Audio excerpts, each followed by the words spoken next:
Good morning, everyone. Welcome to day 3 of the Connections Conference. I'm Michael Mosser, the Executive Director of the Global Disinformation Lab. You saw me on day 1. I'm happy to be back here for day 3 as we wrap up what's been a pretty outstanding conference so far. The schedule for today is in your program, as always. We've got this morning panel, and then workshops again, and then the closing panel afternoon. A couple quick announcements before I turn it over to Craig Scott, our moderator for the Law and Disorder panel for today. Nope, that was yesterday. Sorry, the panel today is a World Wide Web, countering foreign influence and information manipulation. Sorry about that, panelists. Yes, but before I turn it over, I want to make sure that I give the disclaimer that the views expressed by anybody on this panel do not represent those of the U.S. Army, the Department of Defense, or the U.S. government more broadly. The views expressed are their own opinions and their own ideas. So, with no further ado, I'm going to turn it over to Craig Scott from the Department of Communication here at UT to moderate this extraordinary panel. Craig, please. Thank you, Michael. And I'll add my welcome as well. You never know how many people are going to make it back for the last day of a conference, so it's always nice to see people here, especially kind of at an early hour. As Michael said, I'm Craig Scott. I'm in our College of Communication here at UT Austin, and it's my privilege to moderate our panel this morning with experts from academia, government, journalism, and several other kind of labels we could probably put on folks here. We're going to be exploring the evolving arsenal of techniques used to sow discord and undermine democratic processes, as well as the role of emerging technologies, media literacy initiatives, and international cooperation in mitigating the negative effects of some of the foreign interference. I want to briefly introduce our experts, even though I know you've heard from many of these people earlier here in the conference. So Matt Armstrong has been working, writing, and lecturing in public diplomacy, strategic communication, and political warfare for the past 20 years. He's served on what is now called the U.S. Agency for Global Media, was the executive director of the U.S. Advisory Commission on Public Diplomacy, is a former secretary of the Public Diplomacy Council, and has taught graduate courses in public diplomacy at the USC Annenberg School. Immediately next to him, Zuzana Košková brings in diplomacy, management of research and science, social media, and cloud computing. She comes to us from the European Value Center for Security Policy in Prague, where she's head of the Red Watch program, which analyzes the hostile influence of China as it relates to global security. Her research interests are Chinese media, censorship, and propaganda. Next to her is Jess Dawson. Jess is a researcher with the U.S. Army Cyber Institute and Academy professor at West Point. Her research centers on the use of narrative around military service to influence changing views around things like patriotism and freedom. She also examines privacy as a national security threat and has written about the risks to the military from micro-targeting and the algorithmic amplification of socially disruptive forces. And last but not least, filling in for Ekaterina Schulman, who was unable to join us at the last minute, we've got Leonid Ragozin. He's a freelance journalist based in Riga, originally from Moscow. He spent 12 years working for the BBC and another 4 as a foreign correspondent for the Russian edition of Newsweek magazine. He's covered Russia's invasion of Ukraine and the rise of Navalny's movement for a variety of global media, including Bloomberg and Al Jazeera, and his bylines can be found in the Washington Post, Politico, The Guardian, and others. And I thought it was just important to kind of say these things because we truly have some real experts in this space kind of with us this morning. And I'm going to try to stay out of the way as much as possible so you can hear from these experts. But I've asked each of them to kind of make an opening sort of comment or statement about this topic, hopefully one that helps describe kind of what the current situation is and what some of the biggest current threats in this space are from the various expertises that they bring to this. So, Matt, do you want to start us off? Sure. I was going to look away to not get picked. Thank you for moderating this. Thank you for everybody for being here.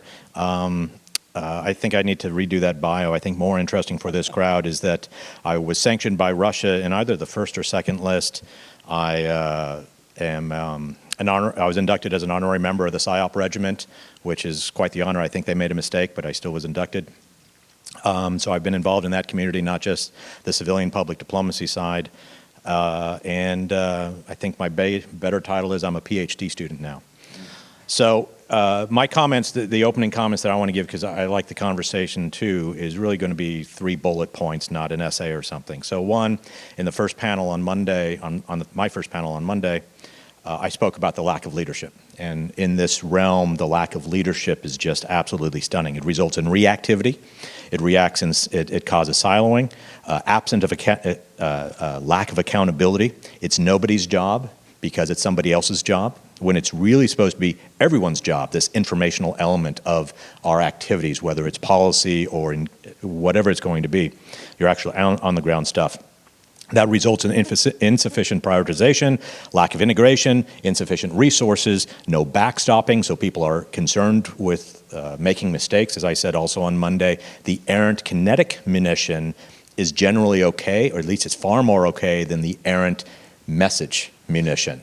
And so that creates this, it's better not to do anything, so you're effectively rewarded for not doing anything in the informational space. And that lack of integration with policy creates just inherently a say-do gap, a term that I just haven't heard much in recent years and we used to hear a lot of. And then what this results in is a Maginot Line.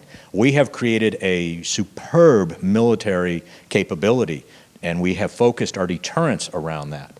And our adversaries have long, especially the adversaries we're engaging with today, have long utilized political warfare techniques for decades and decades and decades. And I have this great quote from a Ukrainian testifying in Congress, Lev Dobrinsky, in 62 or so, said, this is not these aren't Russian tactics. These are actually Tsarist tactics that the Russians and the Soviets have adapted. And the same is true today. So none of these issues are new. But this Maginot Line encourages our adversaries. They would be dumb not to bypass it and use political warfare techniques and this informational influence that they're using. It's cheap, it's iterable, it's deniable if they want to have deniable plausibility. But because there is no punishment, no pain, no cost that we impose on them for doing these things, they increasingly don't need deniable plausibility. They can claim credit, they can just ignore it. There's no issue. So that's the end. You did ask us to consider and read the Framework to Counter Foreign State Information Manipulation. I'm not going to comment on that, but I beg you to ask about it. So that'll end mine, so I'm under 5 minutes. Thank you. Okay, thank you. Thank you for the introduction and thank you for having me for the second time. So I was thinking how to do this opening speech and not being repetitive from what I was talking about yesterday. And so I thought about talking about China and why is it a threat? Because this is a topic which I know in the US is maybe already understood quite well, but for your colleagues in the European Union or in the European states, it has been understood only recently that China is a problem. So, and when I'm talking about China, please, this is a disclaimer, I'm talking about the Chinese government ruled by the CCP. China is a threat, is a systemic threat to our democratic values. I would like to use the quote of Winston Churchill, a famous quote, who said that democracy is the worst form of government, except for all the others. And we are now facing difficulties to protect our democratic values and democracies all around the world. So the goal of China is to replace US and other democratic allies as the world's superpowers, to reshape global governance and systems and values. Domestically, CCP is trying to, of course, like the goal is to stay in power with Xi Jinping at its core. And Xi Jinping's legacy is to annex Taiwan in foreseeable future. What is also kind of scary is increased in the defense budget of CCP, which is currently the second world's budget in defense globally. It has $222 billion US, and at the last National People's Congress, it was announced that they are going to increase it next year by 7.2%. Which is enormous amount, enormous investment. Since Xi Jinping has came to power, the budget doubled, just to illustrate. China is not adhering to international law. At the same time, it's very effectively using its positions in various international organizations, such as the UN. It's very influential in global south, where it's exporting its system, its autocratic system. It's creating dependencies. So this is something what we face in Europe, and I'm sure here in the US as well. It censors at home, and it violates human rights. As I mentioned, China has, in Europe, we recently realized that China is a problem, even though specialists and sinologists have been talking about this for a decade already. But it has been just a recent, change in the discussion. So, for example, Czech Cyber Information Agency addressed China and Russia as the biggest threat for cybersecurity. And in the annual reports of Czech Cyber Counterintelligence Agency, you can see the increased space of China next to Russia as the biggest threats to the Czech security. So I just wanted to give these few examples, and I'm looking forward to discussion and comparison of the case studies and cases. All right, so I will try to be brief, be brilliant, and be gone. Well, not gone. I'll stick around for the rest of the discussion. So a couple of things that I want to build on what my fellow panelists have said. When we think about the way that China is gaining influence, right? They're gaining influence through devices.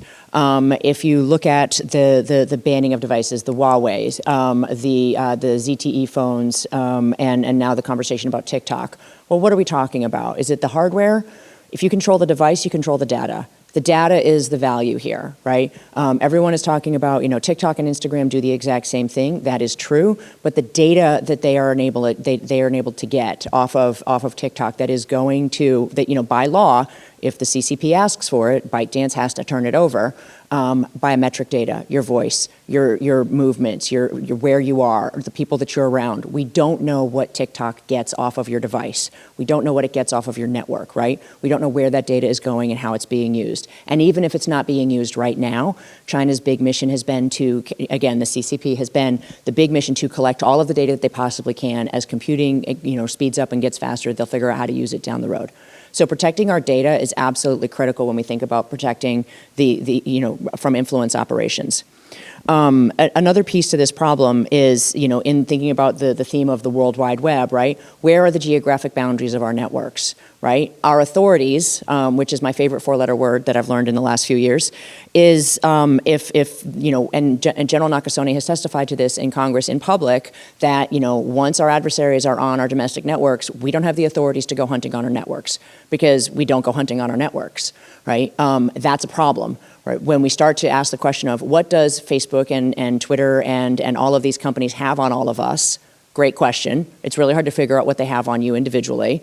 What have our adversaries been able to get out of those networks?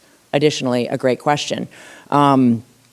So they get access to our networks, right? Anybody with a credit card can advertise on any of these platforms. There's no oversight over who can advertise. A quick vignette. I was at work. I was TDY at the five-sided Puzzle Palace, and a colleague, calls me over and says, "Hey, look at this, right? We're in an area where you have to leave your cell phone outside, which is a large part of the Puzzle Palace, but he's allowed to log into his Facebook account, right? Because in 2009, the Army published an ALAR Act that said we're going to open up these networks and let people access them on government networks. He shows me an ad, right? So we're in the Puzzle Palace. He shows me an ad from a Chinese company that is labeled as a fuel filter, but it's an illegal weapon silencer, right? He's getting this ad while he's at work at the Pentagon in an area where he's not supposed to have a cell phone, right? He did nothing wrong. He did absolutely nothing wrong, right? But foreign companies can advertise for illegal weapon parts, for starters, right? What else is being advertised to our workforce, to our citizenry during the duty day when people are at work and at all other times, right? The other piece to this is, I think, as we think about data and we think about the World Wide Web, we have to start thinking about public doesn't mean global. And I know that may be counterintuitive to what we're talking about here, but, and everybody, we were discussing this before the panel started about, the difference between a pamphlet and, a social media post, right? Those are both fundamentally the same thing, and yet the scale fundamentally changes the difference of what they are, right? A phone book, which those of us that are of a certain vintage remember, those things that have phone numbers and addresses in them, right? We're geographically restricted in space and time, right? that phone book now is global, and that has ramifications for people who are able, who are trying to lead in this space and ended up getting targeted. And my last point, so that I will stay under the 5 minutes, is the goal of all of this data, right, or the consequence, maybe not the goal, of all of this data is to make us what Mary Ebling, a sociologist at Drexel, says. She calls us divisible. It makes us divisible, right? When we hear things like, oh, you can hide in the data. No, you cannot. Your patterns of life are unique to you. You cannot hide in the data. It is not possible to hide in the data. Unless you are, and you and everyone around you is making efforts to obscure aspects about your information. So the way that this works, the way that the CCP has worked, right, the way that we saw the Soviet era work is you divide individuals. You make individuals isolated. You make them alone, you make them afraid to act, and you make them able to be targeted. So the fact that we all carry a phone around, right, you may be fine until the day that you become a target, and then you realize that all of the data that phone has collected on you has now made you incredibly vulnerable, and it's too late to start cleaning it up the minute you become a target. I'm really fun at parties.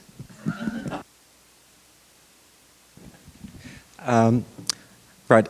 So the disclaimer here about the views here not representing those of the American Army or the Department of Defense applies to me to maximum extent, I guess.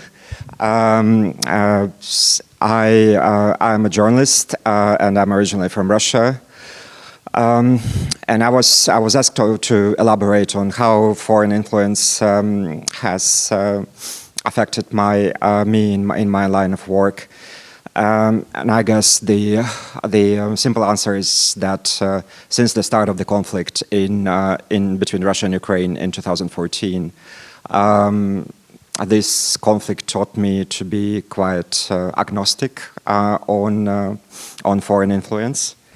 I started off as a journalist who was, of course, shocked by the occupation of Crimea, and it prompted me to leave Russia and to move to Latvia.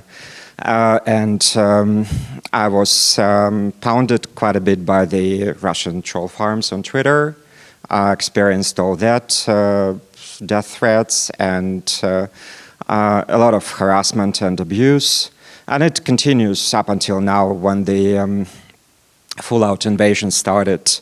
I was put on this blacklist by an organization called the Committee for the Protection from Traitors. It's a list of enemies and traitors. Enemies are foreigners, like Ukrainians or Americans.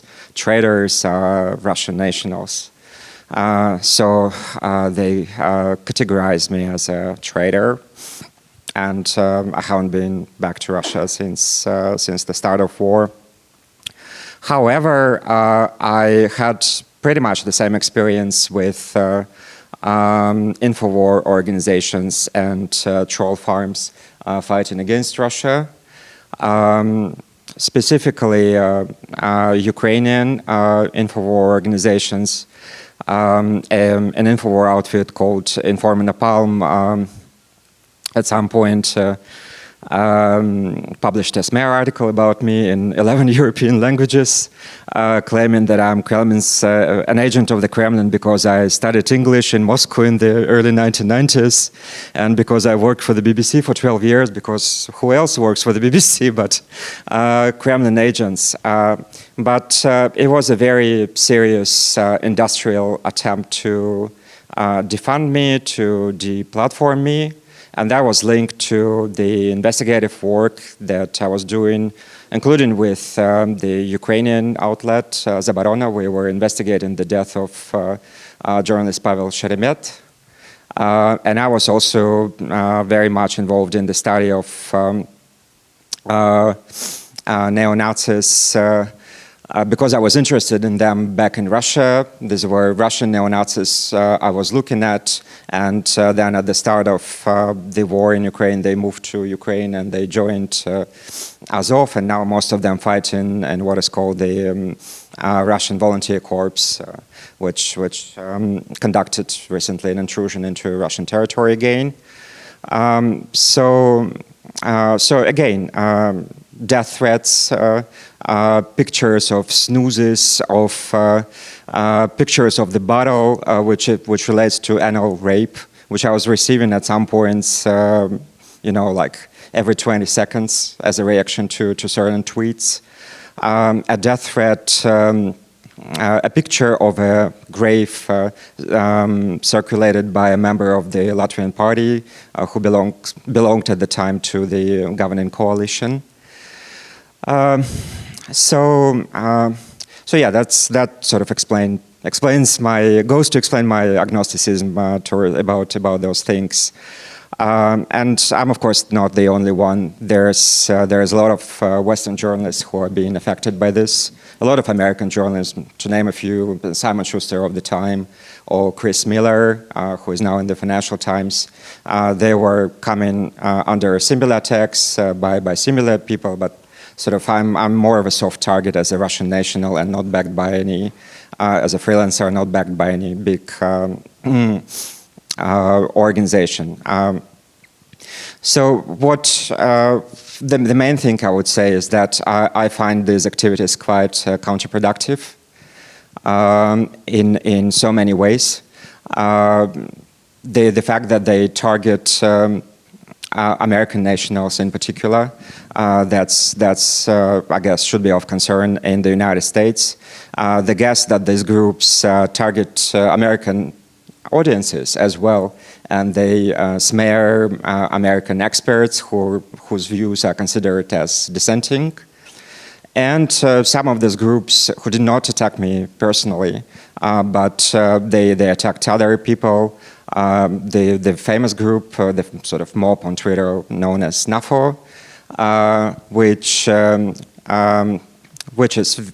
identifies itself with NATO. Major personalities in for Central European governments, as well as in NATO. Baiba Braja, the spokesman for NATO, identified herself with NAFO. This mob on Twitter is engaged in attacking experts and journalists, and that's they are warriors, they're InfoWarriors. They consider Twitter as a battlefield, but what they do is basically taking this war into NATO countries, and I'm not sure how it squares with commitment to democracy and freedom of speech. Thank you. Maybe as a communication professional, it's always we train journalists, and it's always hard to hear kind of some of what some folks encounter as they deal with some of this. I also was thinking as a professor of communication, that we spend a lot of time training students about how to be really good at persuasion and influence and promotion. And then we get in this space and find some of the worst examples of how those can be wonderful tools get turned on us sometimes and can be used for really problematic purposes. So, but Matt had mentioned kind of one of the frameworks that's was a bit of a guide for this panel. And so even though you've started to hit upon it a little bit, I want to ask if we could hear from each of you a little bit more about how we can most effectively counter foreign state information manipulation via technical and human means. And then I'd like you to talk a little bit about what the role is of civil society, government, media, and/or the academy in these sort of efforts. So, whoever would like to begin there. Pen, so I'll grab the mic. Funny you should ask about that.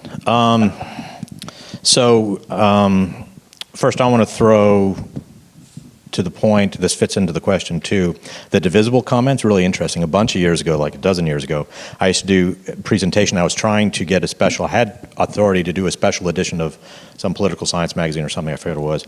And I had this concept called hyphens to commas, and the American concept of you're an Irish American or something like that, but we're really commas. And it's a bunch of things. If you think about the marketing concepts of how you like this and you like this, and so how do we micro-target you? And it's the same idea, and it's really interesting.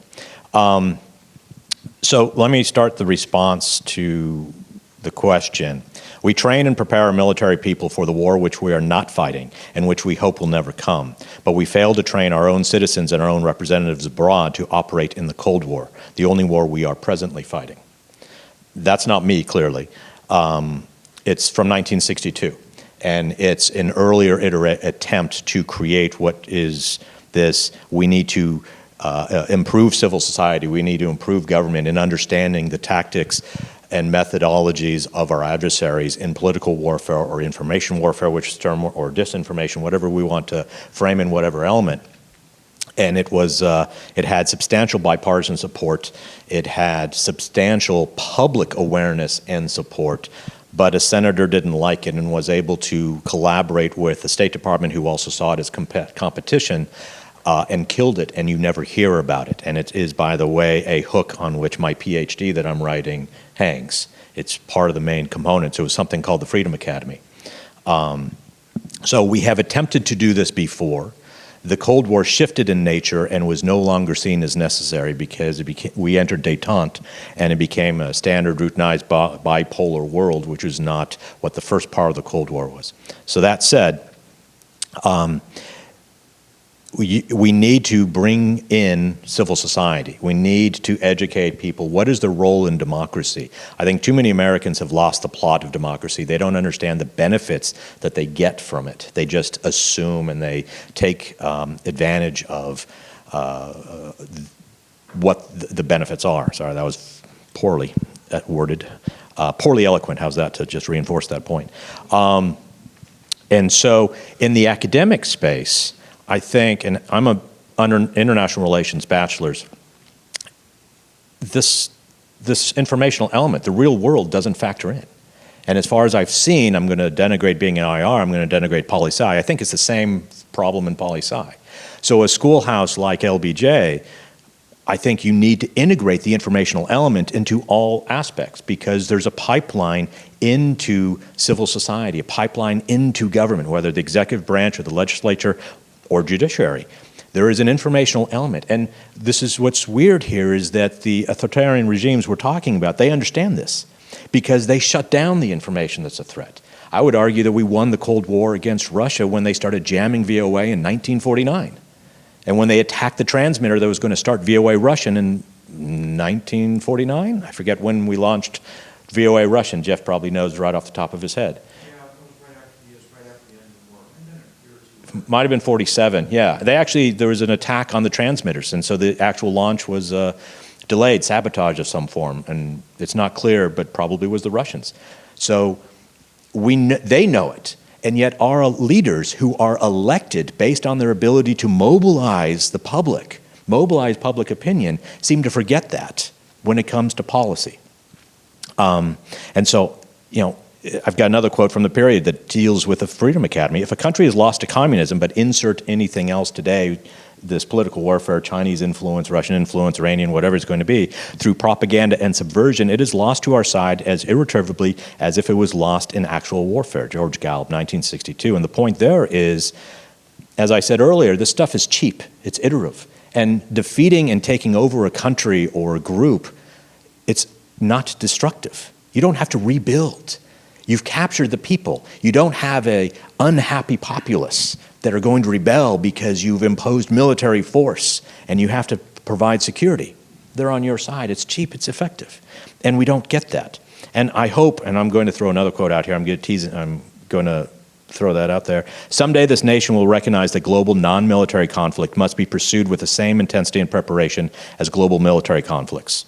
That was also 1963, and that had to do with its Freedom Academy concept when it was killed. And we don't get that, and our leadership doesn't understand that. And because there's no pipeline, there's no understanding, the civil society, the executive, the people that go into government, again, from whatever area, and in the military, this is a sideshow. It's not core. It's not central to it. You know, the Army War College, last I knew, had been reducing their InfoWar capacity. One of my good friends was a professor, and he was shown the door in this. And we're seeing news stories that in the military, they're reducing PSYOP, they're reducing the informational element. Fort Liberty, the PSYOP regiment there is getting reduced and replaced. And so my understanding is we're in an information war. That's the term. I don't like it. I've said that before, but we are. And so how are we still behind the ball? At least 20 years later, really decades. So it's because there's not a pipeline. People aren't educated. It's just a sideshow. It's a conference like this that has this. But we have to do, if you will, a PSYOP and influence our colleagues in academia that this is important. It's not a sideshow. It's core and part of it. And we need to influence the members of Congress to actually understand. I was testifying before Congress one time, and then I'll shut up. And I was speaking on this issue. This was a committee, House Armed Services Committee, on emerging threats and stuff. And I had the ASD SOLEC next to me, and we were talking about the informational element. I was speaking about it, and then a congressman says, "Hey, Matt, good luck with that PR stuff," and goes on to more kinetic things. And as I mentioned on Monday, I think I mentioned on Monday, when I was a governor on the Broadcasting Board of Governors, a high-level government official, sort of, head of a minor agency, I would meet with oversight committees, the oversight committees of our agency, and half of them were surprised that we existed. It's your job to exercise your oversight. You don't even know what we do. You don't even know we're here. So those are symptoms of the problem, but I hope it helps describe what needs to be done, because the resources are absent in this, and I'll stop there. Thanks.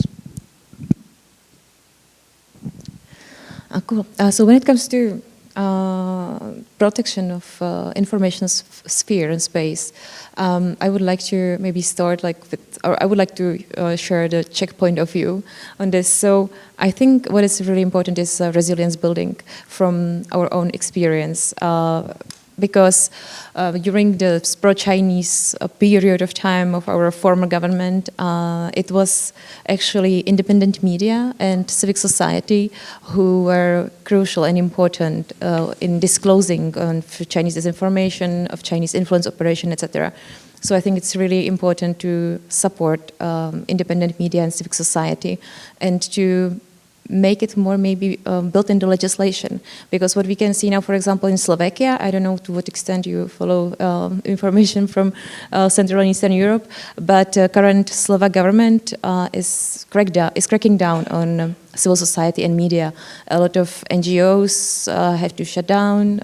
We have an influx of Slovak intelligentsia to Czech Republic, and what Fico, the current prime minister, is saying in media is just copying or rephrasing Russian propaganda.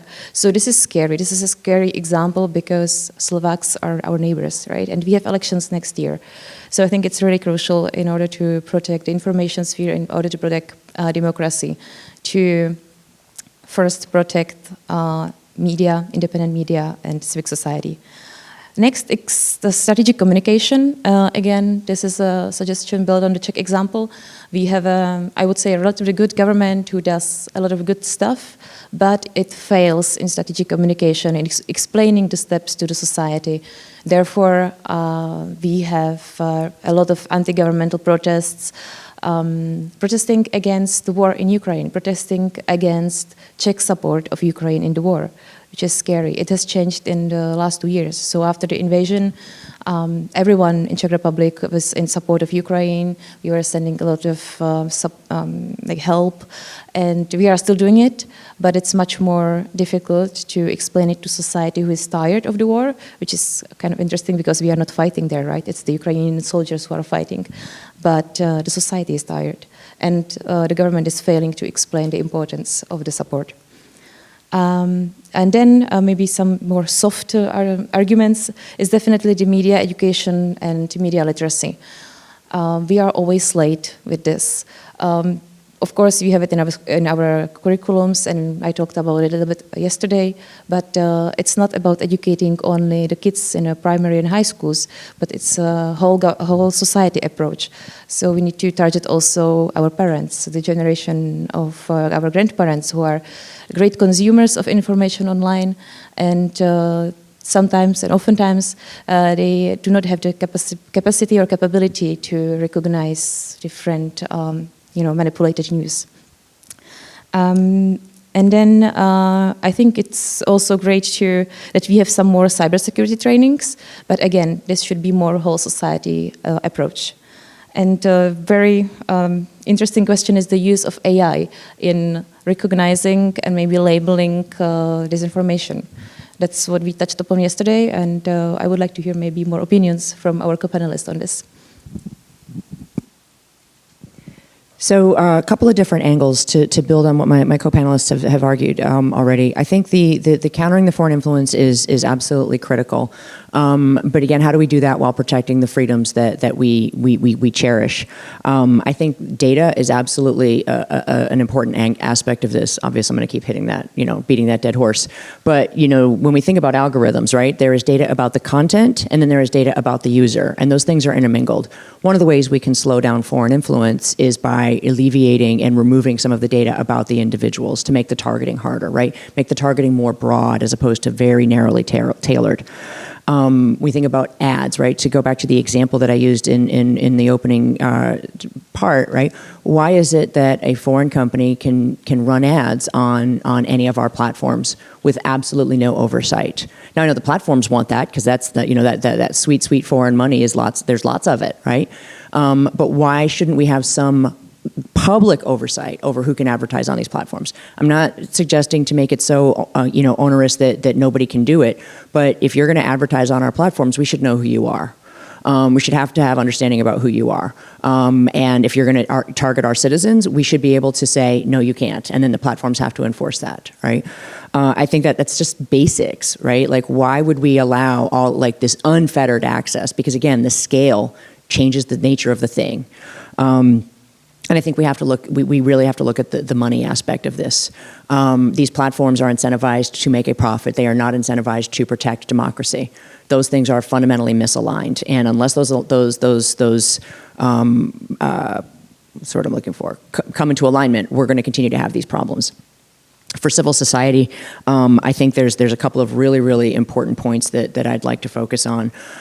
Phil Gorski, in his book American Covenant, one of my favorite books of the last decade, he says, we have allowed this vibrant civic republicanism, this vibrant center to erode. He said, on the right, we tell stories about America that is true, or that are inspiring, but largely not true, and largely, filled with heroes and not acknowledging the people that have suffered from that. The left tells a story about America that is filled with victims, and it is largely horrific and not, inspiring. We have to be able to tell a story about America that is both true and inspiring, that acknowledges the things where we have struggled, we have not always lived up to our values, but is worth fighting for. And in that storytelling, we also have to link back to these global conflicts. The conflict in Ukraine, I feel that very personally, because if Ukraine goes away, that means that our gay and lesbian brothers and sisters go away, because there are no gays in Russia, right? Women have no rights, like you can get beaten by your husband there. So for me, that that conflict across the pond has meaning and impact for the values that I cherish here. And those rights that I enjoy, that women and other minorities enjoy, come from democracy. It's messy. It's not linear. It's really hard work, right? But as Zuzana said, right, it is the worst form of government except for all the others. I do believe in us, I believe that we can do this, but it takes work and it takes commitment. So we have to protect individuals that are going to do this. We have to maintain accountability. We have to invest, right? Civil society works. At one point, the Department of Veterans Affairs was the best medical care you could get in the world. Why did it stop being that? Because we stopped funding it. So we can do this. We have demonstrated we can do this. We have to commit to it and acknowledge that it's not going to be perfect, that it's going to be messy. But I think we can. And we have to invest in institutions, right? And we have to make sure that the institutions matter to everyone. Right now, one of the biggest divides that we see in this country is between those with a college education and those without. I think it was Pennsylvania recently passed a law that took away education requirements for all state jobs. That's absolutely brilliant. Because if you've got the experience to do the job, why do you need a credential? And I say that as someone that enjoys education, right? So I'm not anti-education, but recognizing that so many people do not have access to that, we're cutting them off from institutions when we put education requirements in, so. Right. I'm not an expert in disinformation. I'm a journalist, and I'm not in position to give recommendations on advice on how to work in this field. However, I can judge on the outcomes in the context of the Russian-Ukrainian conflict. I think lately, mostly I've been focusing on networks on Telegram. I'm reading a lot of Russian pro-war channels, a lot of Z channels. I'm reading a lot of Ukrainian channels. I'm observing how they compete. I think the overall observation is that at this point, I don't think they primarily try to influence the opposite audience. They function to mobilize as many people who are already on their side as possible. They are fighting for the gray zone more than for the opposite side. And they do it through all the methods of extreme polarization, dehumanization. So you basically find a lot of graphic and terrible stuff, and people are being called, orcs and pigs and so on. And there is a lot of graphic pictures of soldiers being killed, and that's distributed by both sides. In figures, if you look in the audience figures on the Russian and Ukrainian sides, the Russian networks are bigger. Their major Russian channels have over 1 million followers. Major Ukrainian channels, their followership counts in hundreds of thousands. I guess the best comparison is the most reliable war monitoring channels on both sides, the Ryba on the Russian side and Deep State on the Ukrainian side. So Ryba is bigger, they have more resources, they produce more stories, and they're very similar in their output.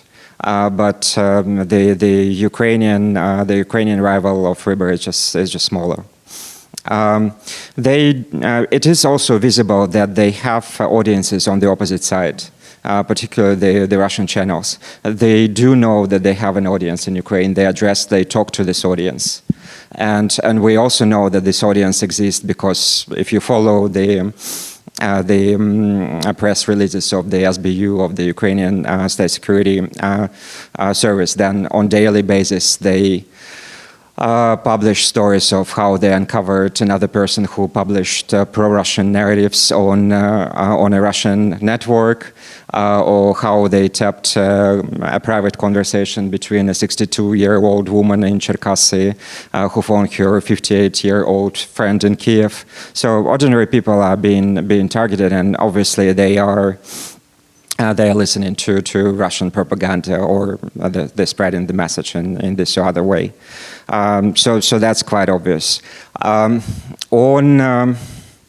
a bigger picture, looking at the work of troll farms on Twitter in particular, I mean, from my perspective, I'm seeing less of the Russian activities on Twitter. I find them, at least when it comes to journalists, to the journalistic community, I find them sort of less dangerous and less of concern. Whereas the pro-Ukrainian troll farms, particularly the troll farms related, initially the troll farms related to former President Poroshenko, the so-called Порохоботы, and then lately troll farms related to Zelensky administration, to Prytula Foundation, and via Prytula Foundation to the U.S. Helsinki Committee, which is a government organization in the U.S., and these people like Paul Massara quite involved with this effort on Twitter. So the thing that should be said about them is that they tended to target the Russian opposition, and specifically Navalny's movement, almost as much as they target Putin's regime. the Poroshenko trolls, they were targeting simultaneously Zelensky and Navalny in 2019, 2020. That was quite amazing to see. And then lately, Pritula Foundation and other networks, including NAFO permanently, which is not a Ukrainian network, they've been targeting Navalny. And the outcome is that basically, it's the largest Russian opposition group, the only movement that has any real followership behind it, has been quite alienated in the situation when you can't really imagine how you can defeat I mean, it's not my business of defeating any countries, but if the goal is to defeat a nuclear superpower, you can't really defeat a nuclear superpower, Russia, without having any Russians on board. But this effort, I understand that it is it is targeting domestic audiences mostly. The goal is mobilization, and the mobilization is achieved. But at the same time, the goal of defeating Russia is not achieved. I think the effort is quite counterproductive in relation to that goal. Yeah, we wanted to have, after initial questions, conversation. So before we open it up to the audience, I was going to see if any of our panelists had reactions or thoughts to one another. Yeah, everything is awesome. I wanted to add to our question, I suppose. I'm not sure. Jess, your comments about ads, it made me think of, because money drives so much, and we had an issue of glocalization and these terms, and even before that, what's good for GM is good for America, long before. But we have this thing now, know your customer, at least in banking. Why don't we have that in ads? I have no idea, it's not my space. But it would kind of make sense. But this also relates to what I find interesting about FAR, the Foreign Agent Registration Act. In 1988, 87, something like that, it was essentially defanged. Foreign government information was no longer labeled as coming from a foreign government. And the main cause of that was not somebody like Russia or anybody, Soviet Union at the time, but Canada, because they wanted to show films about the threat of nuclear war. But at nearly the same time, and completely unrelated, a federal court ruled that products from the U.S. Information Agency were exempt from Freedom of Information Act requests because of perversions to the law by Senator Zirinsky in 1985, but primarily Senator Fulbright in 1972, which caused this view that this stuff was unfit for American audiences. So it's this is where history, I think, can be informative besides the discussions that I've given about, or the comments that I've mentioned about the Freedom Academy and how we've been here to try to understand what the adversary is doing and teach civil society at all levels, teach government employees, not just leaders, not just those people on the ground that go in the field, what the adversarial tactics are so that you can preempt them, understand them, and all this stuff. But that we had this weird convergence. At the same time, we said foreign influence operations shall not be labeled as foreign, but our foreign engagement operations are now going to be labeled as propaganda. And there's a history there that still pervades today. And then the last point is, you're talking about civil rights, basic civil rights. Since we're here at the LBJ School, I was thinking about this because there is a strong and valid argument. Mary Duziak's book, Cold War Civil Rights, is one example, that LBJ signing of the Civil Rights Act had, in the lead up to it, had a lot to do with the deleterious effect of American civil rights abroad, or the lack of civil rights. So, for example, in Africa, but not just in Africa, in other countries, that Russia was exploiting our civil rights problem. And not only was it a good thing to do, but it was damaging our foreign policy. And so this is where not all politics are local. They don't stay local. The U.S. is not Vegas. Things do leave, but there's an informational element to things. And this is, again, where if we go back to history, we see we understood this at times. And I think that was just important to share. Thanks. let's see what questions we have from the audience. And I think maybe there's a mic coming around, but we'll go over here as soon as we get that. So I didn't think we were going to get a Blame Canada joke this morning, but the South Park reference, never mind.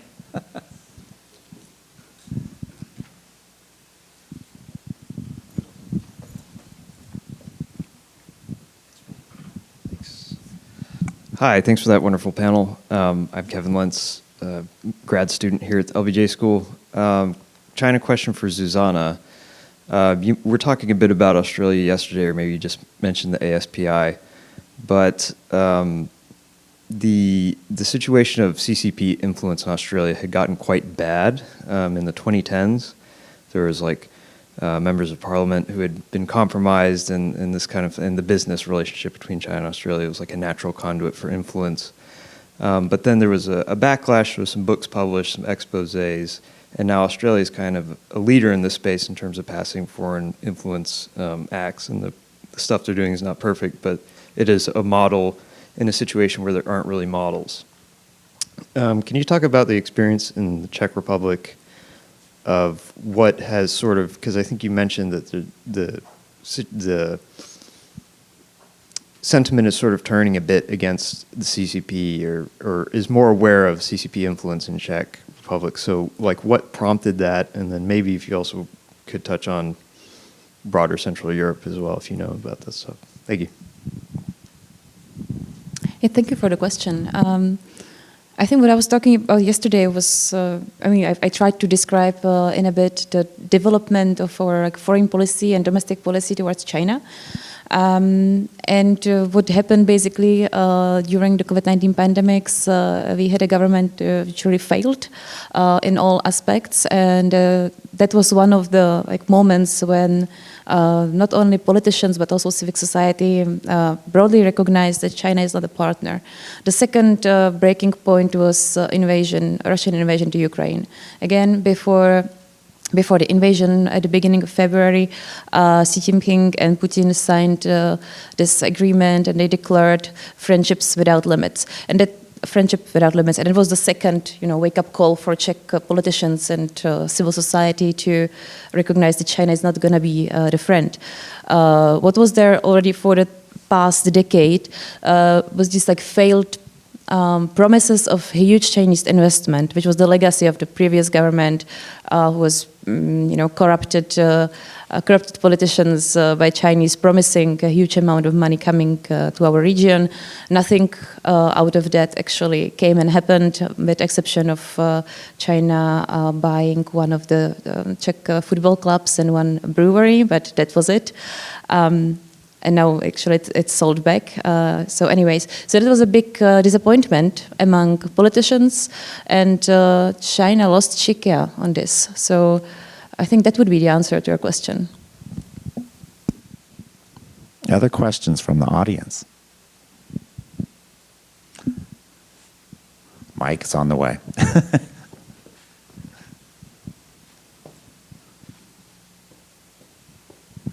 Thanks, Jacob. Hi, good morning. A really great panel, and so nicely complements so much else of what we've done in this conference. Really, really great job. Jeff Trimble here. Matt, I guess always appreciate your historical references in the U.S. context, but I wanted to introduce a historical reference, the underlying question to which is, why have we been so deeply asleep at the switch on this issue for so long? And the person I want to mention is a guy named Yuri Bezmenov, who was a defector from the KGB. He was serving in Delhi. He defected in 1970 and wound up in Canada. And by the beginning of the 1980s, he was on speaking tours in the United States.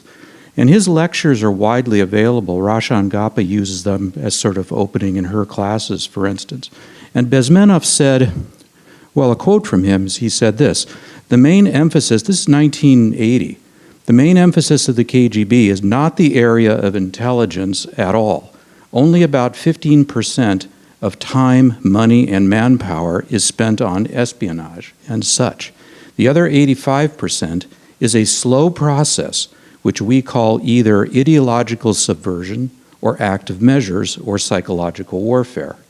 And he described the process of getting inside societies in order to alter them to make them in line with the Soviet Union. Mostly he was talking about developing world tactics, but he applied them to the U.S. and other places as well.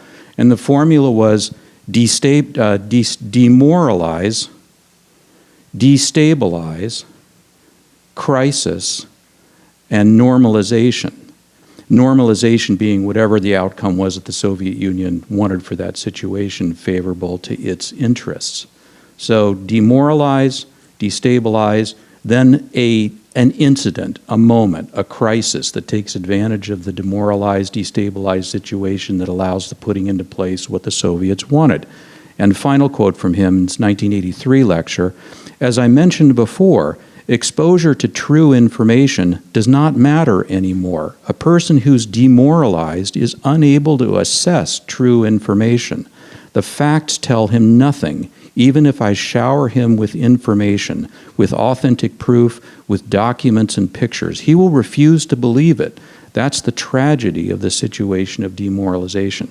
This is the early 1980s. This guy's giving public lectures in the United States about KGB tradecraft. And to surface them today and be talking about them, it's so unbelievable. And this is also pre-internet. This was, the old-style techniques that the Soviet Union used. And the whole martial arts thing, exploiting weaknesses of your opponent's, strengths of your opponent's society, taking advantage of them and in order to get what you want out of them. So I just wanted to kind of mention it and maybe get your reaction even to that formula of demoralize, destabilize, crisis, normalization. I mean, I guess the United States at this point would be sort of waiting for the crisis. Maybe the United States is too big for one specific thing to set off what that crisis would be, but that's the formula that they talked through then. So, and I highly recommend, his stuff's all on YouTube. It's just incredibly fascinating to watch these lectures that he gave back in the 1980s. But what's your reaction to that formula and thought about it, and why we've been so asleep on this for so long? I have a very good answer for that. It's actually core of my PhD. I was at a SOCCENT event, 3-day conference a bunch of years ago, and they brought in a KGB defector to speak to the operators. And there was one of the SOCCENT guys that asked the guy, started a question, after the Cold War, whatever, and the Russian in a very Russian accent said, "Oh, you stupid Americans," I'm not going to try the Russian accent, "you stupid Americans, you think the Cold War is over." So let me give you a quote. "In the Cold War, it is not boundaries and territory, spheres of influence and relative power which are at stake, even though these all play a certain role. The adversaries are fighting to dissolve, decompose, disintegrate, and destroy our society, institutions, authorities, and habits of thought and heart." Vaguely familiar. This is 1950s. So what he's describing in the 70s and even in the 80s, that was fundamentally what we were trying to address and understand, and we realized was the fundamental reality of the Cold War in the late 40s and the 50s. And this is why the Freedom Academy concept came up. It was introduced in 59, but it wasn't the only idea. The whole idea, this is why the Smith-Mundt Act was passed, was this is an informational world. Modern international relations take place among peoples, not just governments. And you need to counter disinformation, correct misinformation. You need to fill in the gaps of the absence of information. The European Recovery Program was a PSYOP, according to George Kennan, who wrote a memo the month after Marshall gave a speech at Harvard. This was about the Europeans pulling themselves up by the bootstraps. I have another quote that I did not include that talks, the UN head of the Food and Agriculture Organization in 1947 said, look, a government that can't supply for its people is not going to be a valid government. It's going to fall apart. And Russia was trying to exploit that in Western Europe. This was part of what was going on with the European Recovery Program. We understood the Russian tactics, and we prioritized that. The Truman administration did. The Eisenhower administration started to as well. But my answer would be, we went military first. We went military deterrence. The Korean War freaked us out, and we relegated this informational element, and ever since, we've been approaching this with a Maginot Line mentality. Now, I use that term not because I'm applying it to the time. I'm actually adopting it from an article, a Foreign Affairs article from 1955, written by a guy, you may have heard of him, Henry Kissinger, talking about the gray areas. Now, of course, he changed his focus, But this is what the early Cold War was all about, when it was still a little c, little w, borderless, all about subversion, all about political warfare. It was not set in stone, concrete walls, literally, and the taunt. By the time the 70s came around, it was acknowledged in the US government nobody was interested in counter-propaganda. That was nobody's job.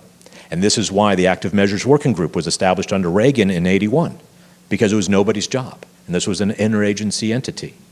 Because the world had changed and we didn't need to care about people's perception. So the tactics that you just described are old. Lev Dobrinsky, in his testimony that I shared or mentioned, referred to earlier, he was talking about those very tactics. These are fundamental, and also they're cheap. They're inexpensive. And so what if these agents of yours in that other country get caught? They're sacrificial lambs. And we just historically have not. This is why I say the leadership goes back decades and decades, because we've gone military first, we've created this Maginot Line, and the adversaries will naturally bypass it. Because why wouldn't you? And so we just have inherently abandoned that responsibility and that role. I think to build on that, to pull back in the aspects of civil society, right? When we look at someone on day one mentioned the big sort, right, and mentioned the sorting that America has gone through, and the divides between the urban and the rural, the divides between the educated and the not, right? When we look at how society has restructured itself over the last largely 40, 50 years, you see that American society works well for those that have access to power. Right? If you know that you can, get a person on the phone and get something done, well, why would you change things? And we increasingly don't have ties to those that don't have access to power. And so we've left large portions of towns, of counties, of communities to figure it out on their own. And so then our adversaries come in and go, of course you want broadband, we can give you this, right? We will give you these routers, these servers, we'll run it all for you, right? And now you've got, towns and communities. Our elections are local, right? Our federal elections are run by, little old ladies in schools and churches, right? That's a strength, and it's an incredible vulnerability, right?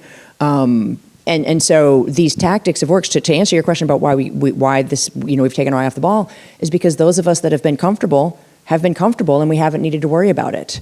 And now all of a sudden it's become, and people have been writing about this and talking about this for years, but, we put down these moralizing lines of, well, if you're that, well, I'm not going to talk to you, right? And it's like, well, I'm sorry, but, and again, I'm not going to, to build on Lee McIntyre's comment, I'm not here for hug a fascist, but we can't just put everybody on the other side of the line and go, I'm not going to talk to you. Right? There's major divisions that we have to figure out how to overcome, because if those divisions weren't so easy to exploit, we wouldn't have taken our eye off the ball. If we really cared about the impact of globalization on shutting down the farms. So I'm originally from not the farms, the factories and the farms, right? But I'm originally from rural Maine, right? And I can, drive you around the areas of Piscataquis County and Penobscot County, where the towns, these were thriving towns when I was a kid. You can buy the whole town for $1 million now, because the mill has not just closed down, it's been dismantled and taken apart. Now, the environmental arguments and all of that, but those were good jobs. Those were jobs that supported families. Those were jobs that supported life and not this increasing sense of precarity. Those are gone. Where is the reinvestment, right? There was another article written about a company it's a bread company or a flour company in Augusta, Maine, right? They want to expand. It costs them more to build than the building will be worth at the end after they build it. How do we do that, right? We're trying to incentivize local business, local communities. And so to your point, right, the people that are comfortable. The people that have can do, right? Those that can't, how is the system working for them? Those are real structural issues that our adversaries are able to exploit. And I think as we think about why we've taken the eye off the ball, it's because whoever we is that hasn't been afflicted by this, ergo it's not personal, and we're not thinking strategically. We probably have time for one more audience question. I would follow up on what was just said, if I get the mic back for a second. If there's not another question, then I won't take this space. You want to keep Jeff from talking? I would just add that the final bit of brilliance is that if you have been out talking about this threat and the nature of these kinds of threats, you get written off as a conspiracist. And you're not credible. And I think that's been a part of the brilliance of these foreign campaigns, is to vilify, or if you will, this word. Conspiracies exist. If not, there wouldn't be laws against them. So we have to actively really look at what has permeated the society on behalf of these adversaries of ours and how they work, and not automatically get written off just because you say, I think there's something going on here. You're a conspiracist, and that's the end of the discussion. So I would argue for rethinking some of our terminology in the way we talk about what's going on, because that word's been ruined for us. Yeah. I think one of the very best books recently that has dealt exactly with that is Naomi Klein's Doppelganger. She talks about her trip into the mirror world, how she's been constantly mistaken with Naomi Wolf and what that looks like, but really investigating, again, the structural issues that enable people to go into these spaces and why they would, and how systems have failed them, and all of that. It's a really wonderful book that really highlights a lot of what you're talking about. We, and I mentioned the other day, right, we talk about, someone mentioned the vaccine's got a microchip in it, right? And then, the left is immediately mocking people about, well, wait till they learn about cell phones. And it's like, well, no, they may have the specific facts wrong, but the tracking and surveillance that is being referenced is real, right? So I really highly recommend that book if you haven't read it, because it really gets at, it's one of the best sort of dissections of exactly what you just said, of going into these conspiracy spaces in a lot of ways, and then understanding, why they are so compelling to people and the positions that they're in. I think it's a very important book. And I used to engage with conspiracy theorists or storytellers long time ago, before it was a dangerous practice, which it seems like it's more today, I'm not sure, when we just called them tinfoil hatters, and I would say, you should hope your theory is true. And their eyes would go big, and I would say, because that would mean government works. Because if you've ever been near government, that theory is just not going to hold water. But in addition to that, the call is now coming, a difference between then and now is the call is also coming from within the House. Because we have actors in the U.S. that profit from this, whether it's power, whether it's money or something. And that is a major difference from the past. So yes, the people are susceptible, whether they're more or less. I'm not sure, I'm not a scientist. I wonder if it's not more. It's just they more able to be turned, right? The susceptibility hasn't changed, or maybe it has because their civics education is less. It's not the media itself or the communication technologies itself that makes them more susceptible. It's something else. It's just easier for them to test drive a new identity, test drive a new concept related to the hyphens and to commas thing, like Jihad Jane. She was able to test drive an identity, and she could be this blonde-haired, blue-eyed woman from Colorado this long time ago, if anybody remembers, and all of a sudden become a jihadist. I think it's very similar. It's virtually identical idea here. And it's the part of the problem is we don't understand as we did, again, the plot of democracy and what our responsibility is. Talking about this Freedom Academy thing, there were letters from all over the country, according to a Gallup poll, and maybe George Gallup, since he was involved, tweaked the poll, I don't know, but 70% recognition in the U.S. about this. In fact, there was a high school near where I grew up that wrote a letter to Congress saying this is really important. Us students at this school, actually it was a middle school, at this school, actually I'm sorry, it was a middle and high school, that's why I'm confused. This is really important. This is civil society getting engaged, being aware of the problem. Whereas these discussions in somewhat is an elitist conversation. How do we deal with the others? Because part of the question is how do we bring society in? Well, we need to bring society in, but us at the grassroots, maybe we can do it, but it has to come from the top, and they have to realize it's a problem, and they have to engage. This is the leadership, the failure or absence of leadership to engage. So we're just winging it as we can, and then as we move on to other things, other roles, retire out, how well do we know that we're going to be backfilled without the leadership and the institutionalization of these activities? So I have found these comments really kind of insightful and also a little depressing. And I wondered if we could close the panel this morning with just a quick point of what do we have to be optimistic about? What's happening that might give us some reason, at least for some optimism, as we deal with countering foreign influence? So if you have any optimistic thoughts to leave us with, I'll turn it back to you. we're having this conversation. Yeah, but I believe that the values of democracy and freedom of speech and equality will eventually win over all these like autocratic tendencies. So I mean, maybe I would close with a quote of Václav Havel that love and how is it to translate it? That the love and truth has to win over hatred and lie. So sorry for my bad translation.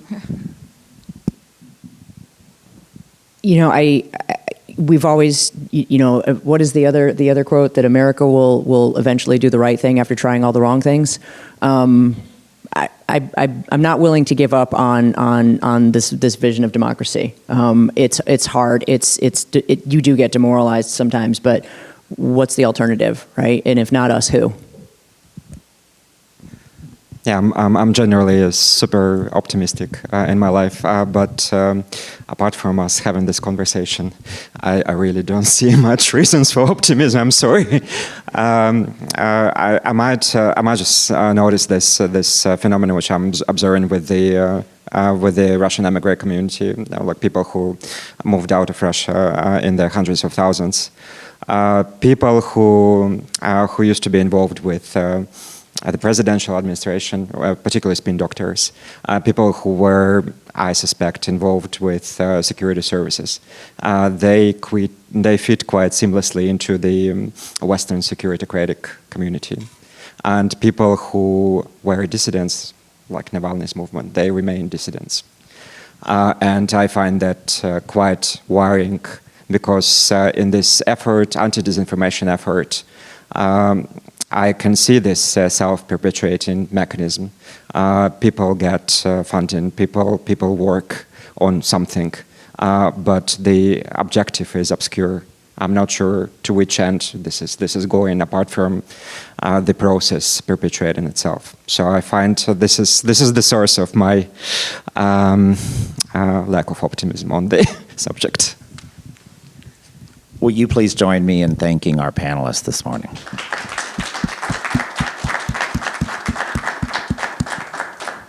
All right, I believe we've got a bit of a break before the workshop's at 10:30. So again, thanks for being here.